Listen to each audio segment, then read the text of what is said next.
한국이 뜻대로 되지 않자 일본은 중국과 대만을 자극하고 있습니다.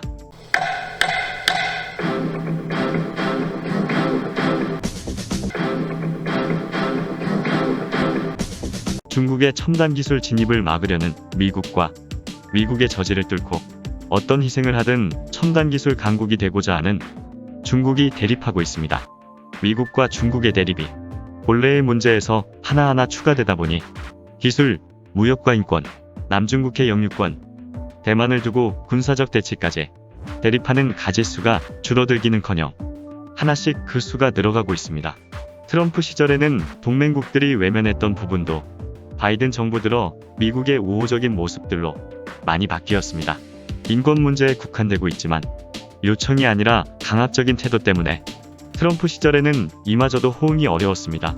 바이든 행정부 들어 동맹국을 우선한다는 정책이 효과를 발휘하고 유로존에서 이탈해 미국의 그림자가 더욱 절실해진 영국이 중국 전선에 거침없이 참여하는 모습을 봅니다. 1905년 당시 미국, 영국, 일본이 연합하던 모습에 호주가 적극적으로 개입하려 하고 미국의 애간장을 태우던 필리핀 두테르테 대통령이 미군과 연합훈련 협정을 유지하기로 결정함으로써 중국에는 당혹스러운 상황이고 바이든에게는 취임하고 얼마 되지 않았지만 대중국 전략에 여유를 가지게 되었습니다. 영국 항공모함이 남중국해 진입을 결정한 올해 초 일본에선 현재 상황이 제국주의 시절 미영일 동맹의 재현이라며 호들갑을 떨었습니다. 그리고 그때를 전후해 대만을 직접 거론하기 시작했습니다. 미일 2+2 장관회담. 미일 정상회담에서 반중국 전선에 확실히 가담하는 모습을 보였습니다. 경제 규모에서 중국에 밀려 3위가 되었지만 일본의 입장도 미국에 크게 다르진 않습니다. 우리나라를 비롯한 첨단 기술을 보유한 나라들 입장이 사실 크게 다르지 않습니다. 중국이 첨단 기술 산업을 점유하는 만큼 어느 나라는 점유율을 빼앗기게 되는 것입니다. 기술을 제외한 다른 경쟁력에서 우리나라를 포함한 선진국들은 중국과 경쟁하는 것이 어렵습니다. 사업주 입장에서의 노동환경, 국영기업이 시장을 주도하고 정부의 의도대로 기업을 움직일 수 있는, 국가가 간섭할 수 있는 시장 환경은 미국이나 일본, 유럽도 마찬가지이지만 우리나라도 중국과 경쟁할 수 없습니다. 그리고 공통의 숙제를 가지고 있습니다. 중국과 교역을 줄이거나 제한할 수 없다는 사정을 공통으로 갖고 있습니다. 중국을 억제하고 싶지만 중국과 활발한 교역을 해야 하는 그런 어려움에 빠져 있는 것입니다. 미국, 유로존, 중국, 그리고 아세안은 세계 시장에 축이 된 지 오래입니다. 특히 이 중에서 미국과 중국이 지니는 가치는 유로존이나 아세안에 비교할 수 없는 정도입니다.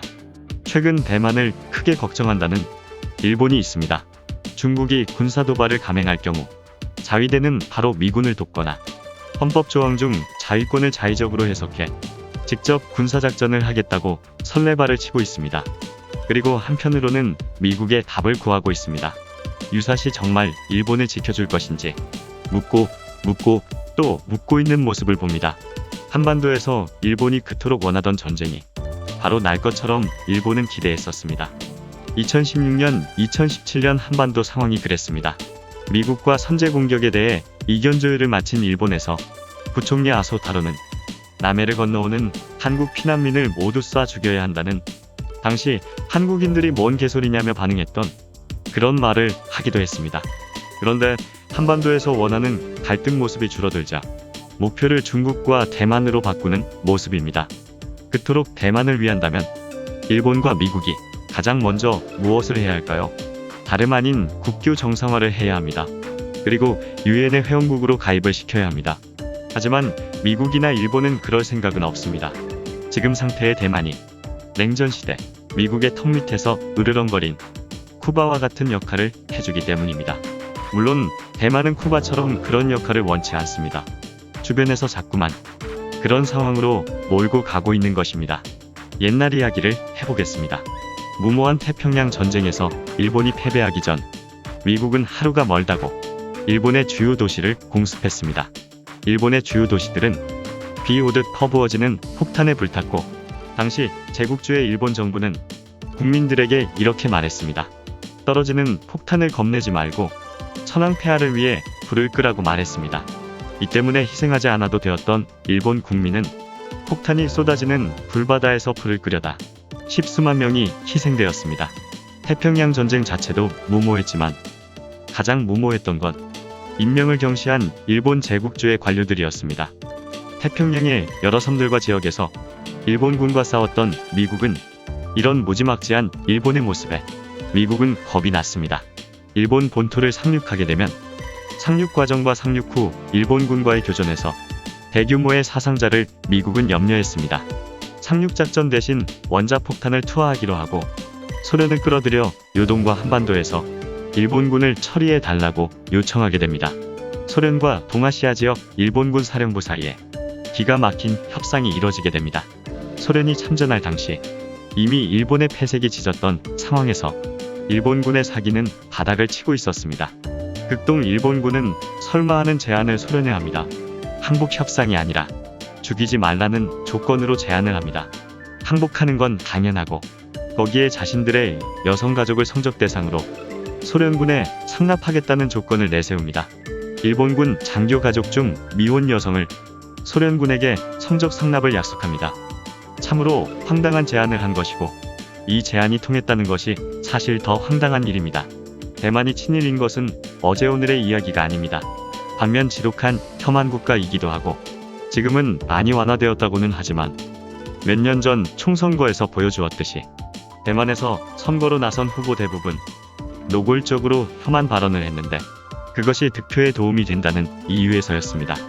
한국형 전투기 보라매의 개발 참여를 두고 속 썩이는 인도네시아에서는 반대로 한류스타를 내세워야 득표에 도움이 되는 그런 정서가 있기도 합니다.